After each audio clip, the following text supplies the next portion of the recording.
Hello, Narnach here. Welcome back to Grim Dawn. We have made it to Ultimate and we're going with our final playthrough. Last episode we made it all the way through, let me get the map here, all the way through Burbage Estates and we got to the Warden Cellar's Rift waypoint. But we also passed by the Sanctuary of the Depraved, which is near the Burbage outskirts. And I was debating whether to go for the Sanctuary of the Depraved or the Depraved Sanctuary, or whether we want to go for the Warden. And I made up my mind, I want to go hunting for cultists. In previous episodes I've been randomly finding the key, but there is another way to more or less reliably obtain the key, and that is by heading over to the Burbage Village. And then in the building just over here is a book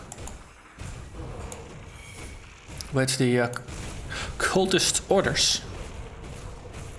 Let's first deal a little bit with the undead over here.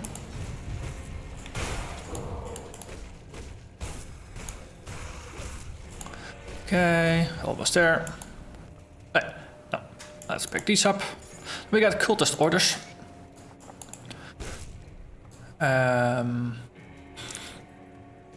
One of the things that eventually tipped the balance in favor of going for the cultists is that the first bounty I picked up today was to slay Salazar, the Blade of Catan, who is of course located inside of the Depraved Sanctuary.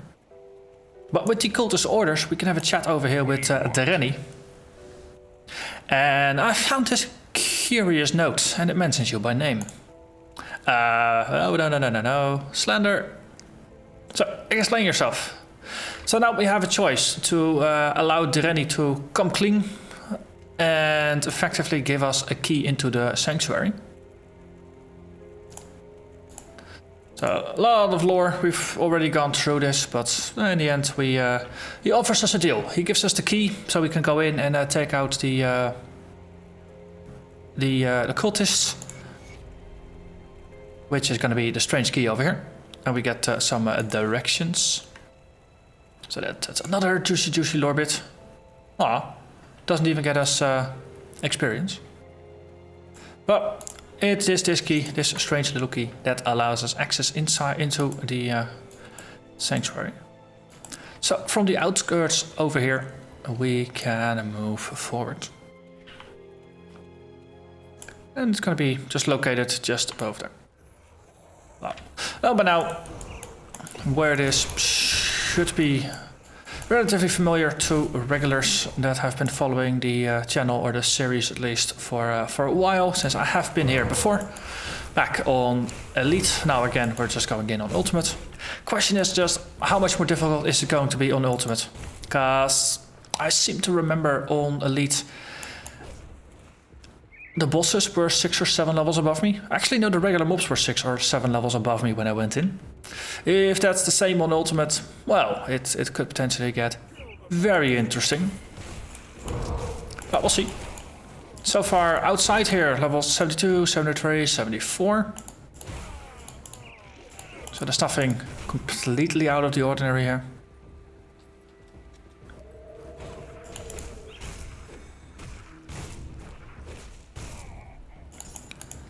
Consecrated wrappings.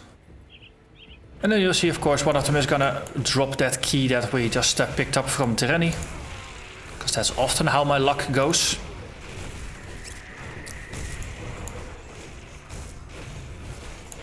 Also, we are standing on this sigil here that does a boatload of vitality damage. But we are mostly shrugging it off because we are nearly maxed out on vitality resistance. I think that might actually be a pretty big difference between our previous run on Elite and now. Our resists are in a very solid state.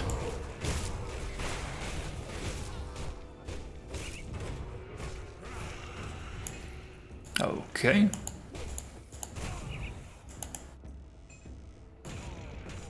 And of course,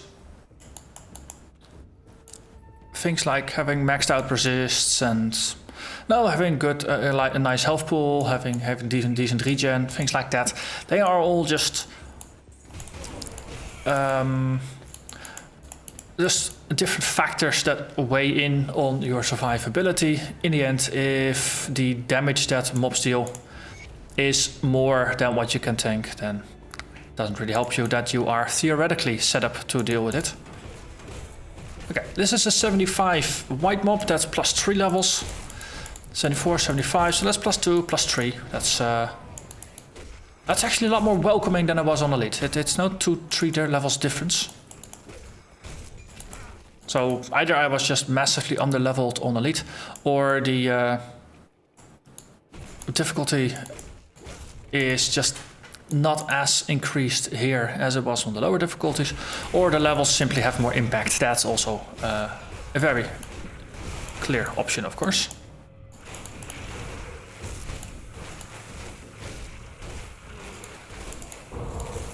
Okay, let's actually just get out of there, because it's getting a little cramped.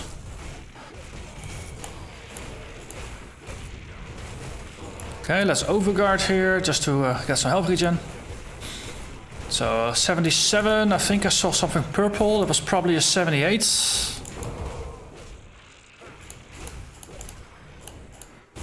Okay, can't seem to find it again, so it might have just simply killed itself. This oh, this is a damage reflection build after all, or retaliation reflection build. So, no, nothing that is not gonna kill itself eventually. It's the eventually part that's might potentially prove problematic. So because we have the bounty, after the main boss fight, there's gonna be a second boss fight. That is something I will have to be on guard for, because it's not always there. At least I don't think it is. I don't think Salazar is a default of the map. I think he's only there when you have the bounty. But no, we'll either I'll forget about him and I'll feel when he's there, or I'll give you a heads up when I actually remember when he's there. For now though, we can simply just play through. So, and the early bits are just pretty simple. These first couple of rooms are mostly a warm-up. Though, no, things there around the prison area got a little sketchy. But making a small strategic withdrawal in order to just get yourself a little bit of space to recover and to open up a way for you to potentially run away if you get too much damage. No, things like that, they really help you stay alive here. This dungeon especially, or area, or no, let's call it a mini dungeon. No, this mini dungeon, it definitely it expects you to make retreats when things get too hairy, and as such it is very useful for you to always actually have a way out. For example, as well, the next corridor is potentially gonna be very intense. In multiplayer, I took some friends down here, and the next area is where they actually just kept dying and dying and dying because they charged in, and well, that happened with the addition of a couple of extra heroes. As you can see, damage actually starts piling up quickly. There is a hero in the back, but if you can just take out the regular mobs first, then we can focus on the heroes after. Okay, 78 Void Hellion, that's 6 levels above me.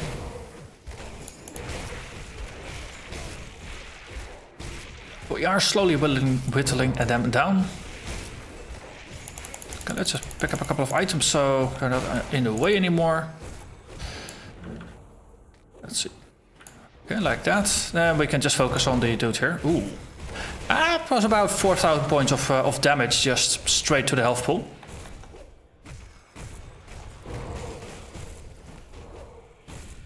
Okay.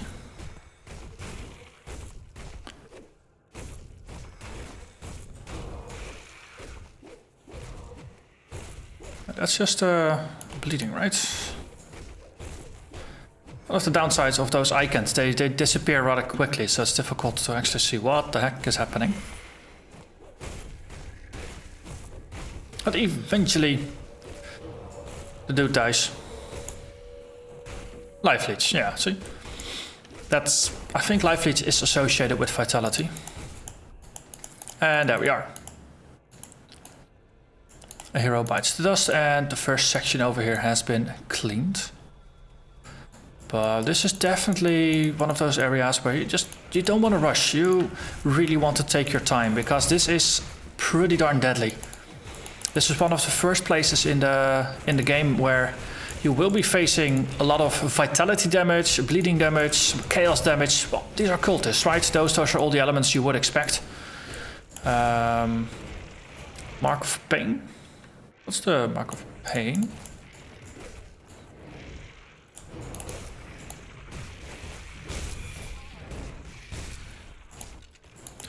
Yeah, but if you just take your time, then it is actually pretty darn doable. The true danger is in the boss fight, which we are slowly getting to.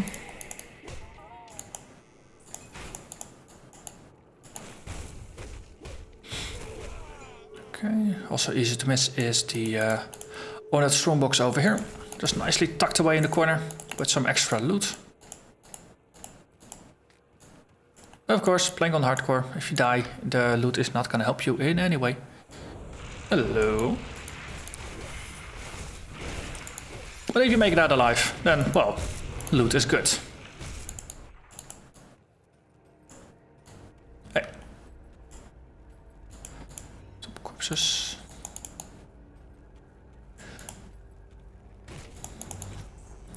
Okay, nothing here. So now it's time for the boss fight. Once I go through this cell door, we will be facing down the boss man. And positioning is going to be important here. Hello there, Salazar. Ah, actually, this guy's actually Salazar. I thought this was another one, and Salazar was the dude you faced afterwards. I guess that shows what I know.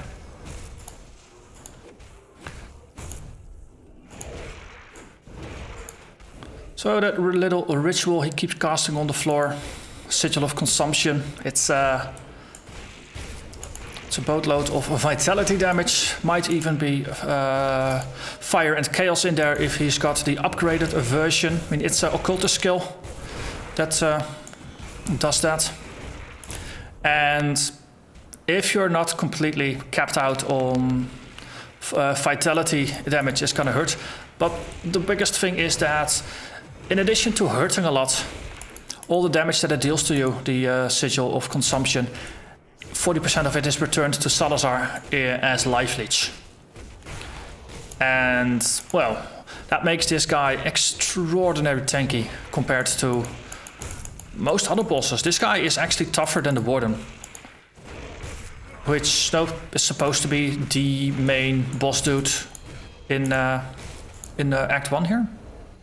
Okay, let's actually get out of there. See if we can...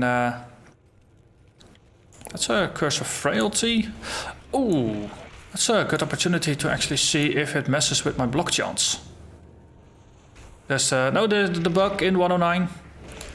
Okay, I'm currently cursed. 72% chance to block. Oh, it's gone again. Yes, I know I'm supposed to focus on the boss fight, but... Actually, it's not messing with my resists. I thought it did. Hey, whatever. Let's focus on the boss dude. I'm very easy to distract, as you might have noticed. So this fight might not be the best places to actually get distracted. But anyway, anytime that Sigil of Consumption appears underneath your feet, reposition. Because otherwise, no, you're effectively just increasing this guy's effective health pool.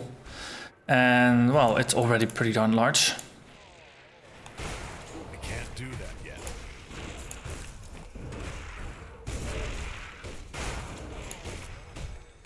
No, slow and steady, does win the race.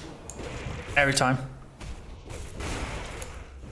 Just make sure that it's not him winning the race slow and steadily.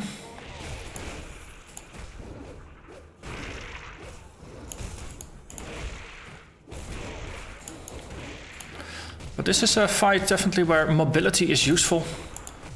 You really just want to walk around, you can't simply just stand in place and tank him. At times the damage might actually become too much and you need to reposition. The Hellion that he keeps summoning, well, he keeps summoning it over and over and over again. So focusing on it is not really all that useful because you'll just be wasting your mana.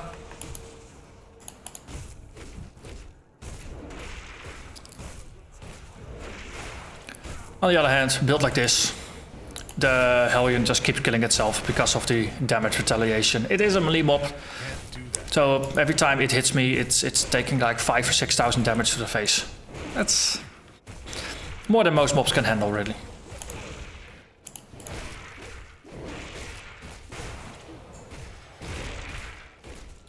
But the Sigil of Consumption definitely hurts a lot less than it normally seems to do.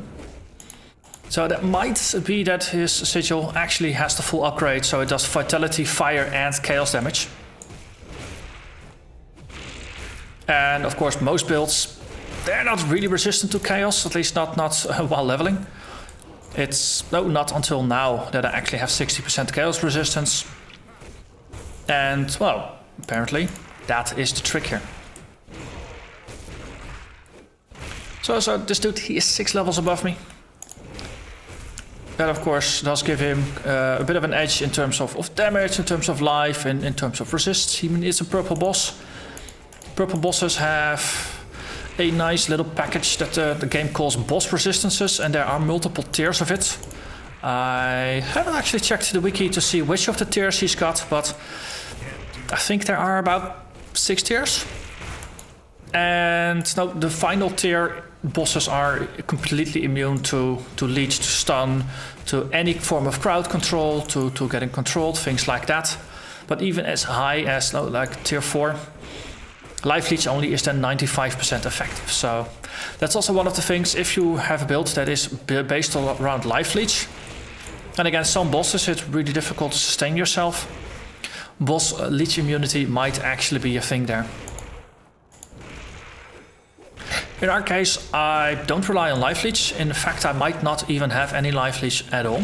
But instead, I just rely on health regeneration and a boatload of defensive procs.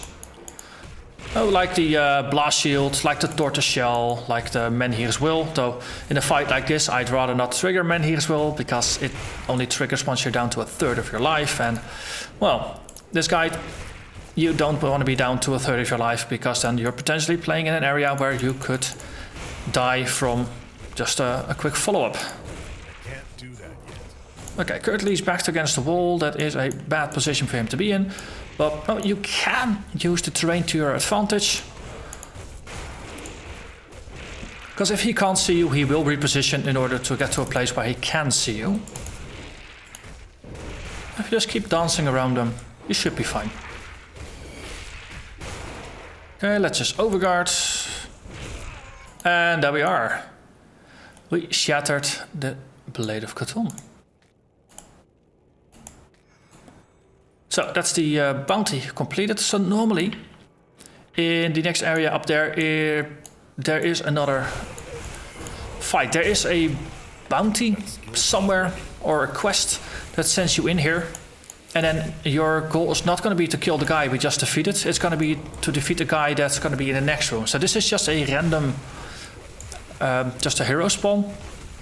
The next room actually has space for another named boss that is quest related. Could be Carmen's Chosen that just sent you here. It would be in character for them to send you out to defeat cultists, of course. So stop interrupting my skills, bugger.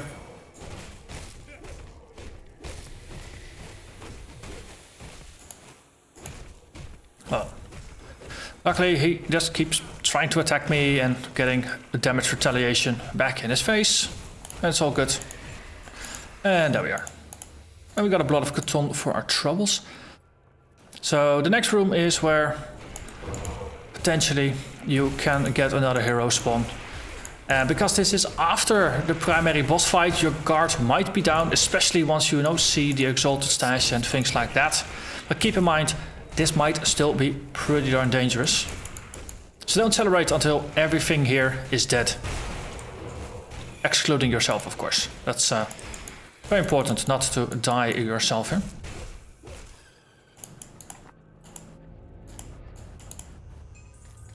Ooh. Legendary one-handed axe. That is potentially interesting. So we're just gonna increase the suspense a little bit. I'm just gonna open up more treasure boxes here. And after that we're gonna have a look at the legendary axe. Because, well, hey, we might actually get more. There's, these Ornate Strong boxes, they do have pretty good drops.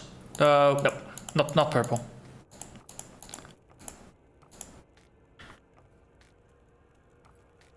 Hey, I think there's an armor collection over there.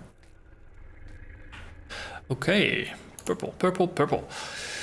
Brutal Axe, level 58 legendary, so that is low-ish level. It's a lot less damage per second. It's a built-in physical damage bonus, crit damage, pierce damage, bleeding damage bonus, offensive ability, +3 to anatomy of murder, that's Nightblade, and +1 to all skills in Shaman. So Nightblade Shaman hybrid axe, not entirely for us. And it has Brutalize, 100% chance on a critical attack. This build is most definitely not a crit build. So once per second it will inflict 390 pierce damage and 600 bleeding damage over 15 seconds, or 6,900 bleeding damage. Sorry, that's a factor 13 off. Not actually 13, it's 11.5% factor off, but well, it's a lot. So yeah, nice, but not for us, which is actually something that we can say for quite a lot of legendaries that we find.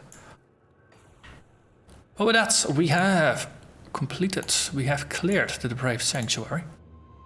So now we can hand in the bounty and call it a day. So my status with Devil's Crossing is not progressing pretty nicely. I need 5,500 more to get the revert status, so we can go shopping at the highest tier here. For now, let's see what we get. 862 Devil's Crossing reputation. That's pretty nice. That is quite a bit. Come see what's left of my wares.